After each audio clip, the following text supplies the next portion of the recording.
Welcome back. You're with us on the newsroom, and I want to go across now live to Uran in Maharashtra, fairly close to Mumbai, where 5 to 6 terrorists are said to be on the loose. A young kid this morning spotted these terrorists holding Kalashnikovs and wearing Pathan suits. Since then, there has been a state of high alert. We're now being told that an NSG team, a team from India's finest commandos, the National Security Guard, being sent to Uran. Kamlesh Sutar is joining us live from Uran tonight. Kamlesh, what's the latest that you can tell us? What's happening on the ground? Well, massive search operations are still on. Combing operations have been launched by the Navi Mumbai police along with the ATS and other security agencies. The Marcos are here. They are also they have also launched search operations along the coastline of Uran.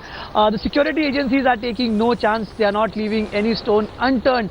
Even though it was reported early in the morning by some school kids, they say that they have taken that input very seriously because it deals with the coastline security. And remember, two of the most dreaded terror attacks that the city of Mumbai had seen were carried out through the sea route. So this agency is absolutely taking no chances. Just a while before, as we are speaking, Rahul, Maharashtra Chief Minister Devendra Fadnavis, who is returning from the US on an official tour, he has tweeted that the security agencies are working in close connection with the central agencies and there is no need to panic here. Meanwhile, the school from which the students are, they are declared a holiday tomorrow so that there is no panic. But in Uran, on ground zero where we are now, the operations are likely to continue tomorrow. Okay, stay with me. My colleague Vidya spoke to the Minister of State for Home in Maharashtra. This is what the minister had to say.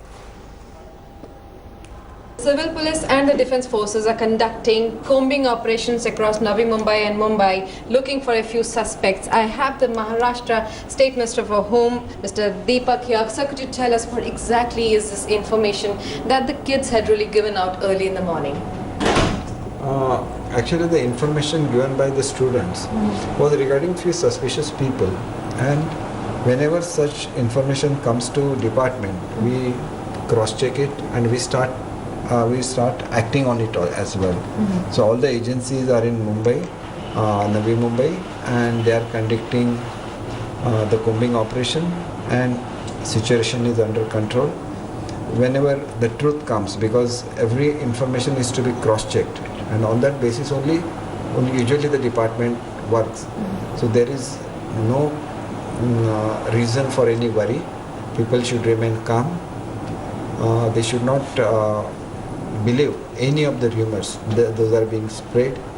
Remember, under virtually similar circumstances, when terrorists were spotted near Pathankot, Ajit Doval had a team of the NSG moved to Pathankot as well. So this clearly, Kamlesh, and there you see the map of Uran, not very far from Mumbai, just across, just about 47 kilometers away from Mumbai is Uran. This, Kamlesh, is clearly a threat that's being taken very seriously.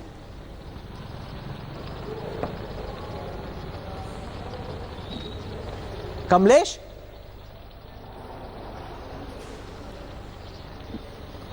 Kamlesh, do you hear me? Rahul. I'm saying, Kamlesh, that this, given the fact that the NSG is being moved there, given the fact that the MOS Home himself is speaking, given the fact that Ajit Doval is himself monitoring the situation, it seems this is a threat that's being taken very seriously.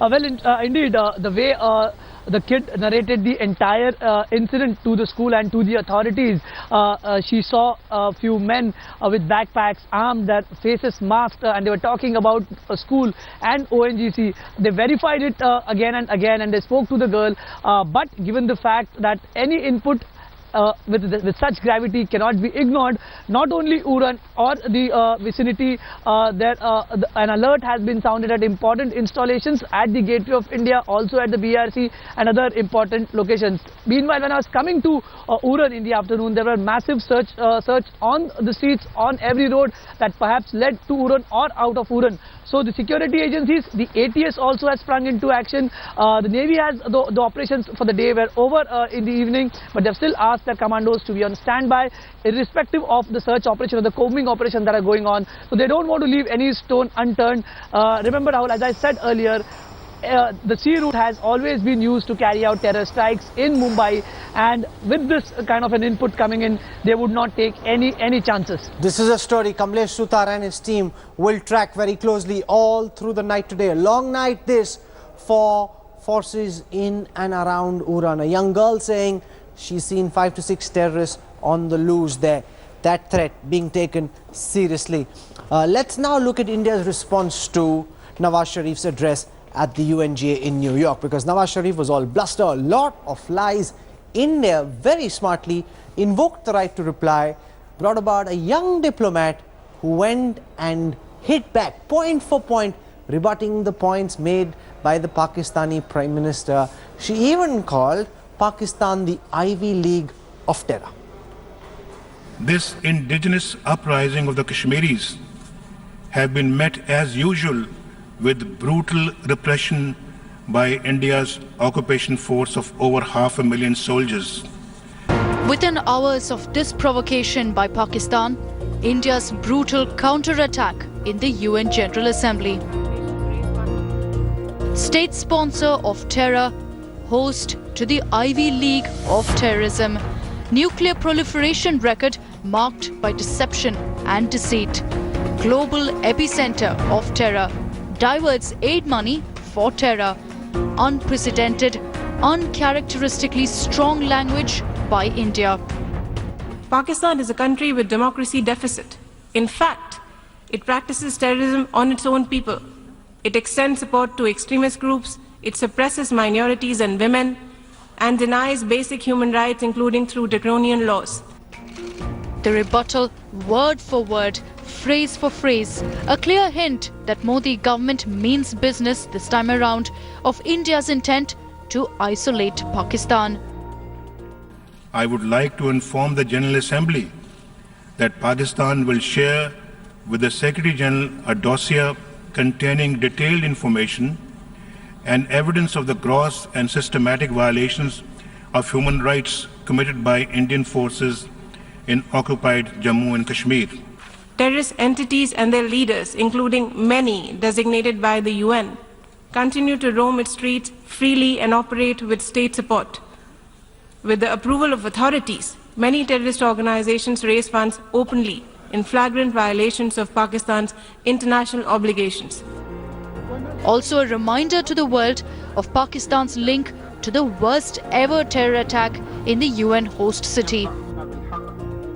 The world has not yet forgotten that the trail of that dastardly attack led all the way to Abbottabad in Pakistan. Pakistan must dismantle the infrastructure of terrorism if it has to be seen as a responsible member of the Committee of Nations. The echoes of Uri clearly being heard at the UN General Assembly in New York and setting the stage for the big Indian diplomatic assault against Pakistan when Sushma takes the stage this Monday. Bureau Report, India Today. Welcome back. You're with us on the newsroom. The Ministry of Finance has confirmed to India today that the government has officially started reviewing Pakistan's status as a most favoured nation for India. Devina Gupta with this story. As Pakistan continues to backstab India, India has decided to financially bleed Pakistan. It may mean an end to the most favoured nation status to Pakistan after 2 decades. With 18 of our Jawans martyred in Uri and Pakistan's continuous treachery, including what Nawaz Sharif said at the United Nations General Assembly, putting the ball back on India's court and raising K-Bogi once again. Now there is a decision which has been taken to raise the matter not only diplomatically but also looking at the economic diplomacy, including the trade ties between the two nations. And India today spoke to MOS Finance Arjun Meghwal, who has given an official confirmation that the most favoured nation status given to Pakistan way back in 1996 is now under review. देश की सुरक्षा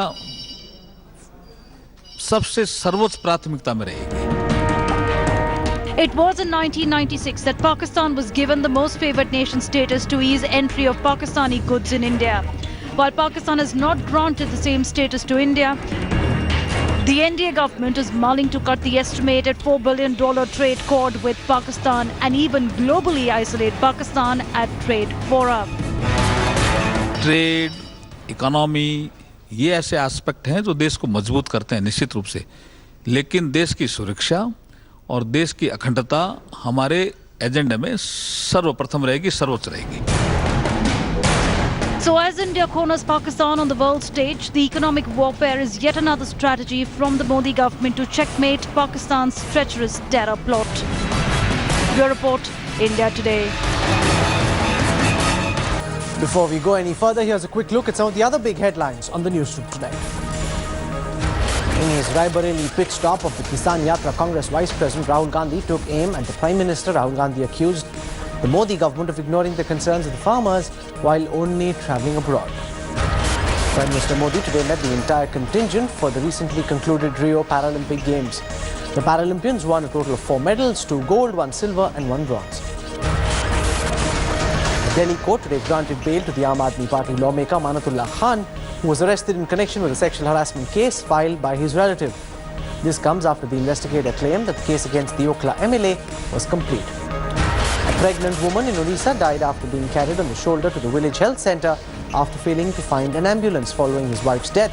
The woman's husband staged a demonstration outside the district collector's office. The Delhi High Court has issued directions that the Tibetans born in India between 1950 and 87 be considered as citizens under the Citizenship Act, provided the requirements of the Act are fulfilled.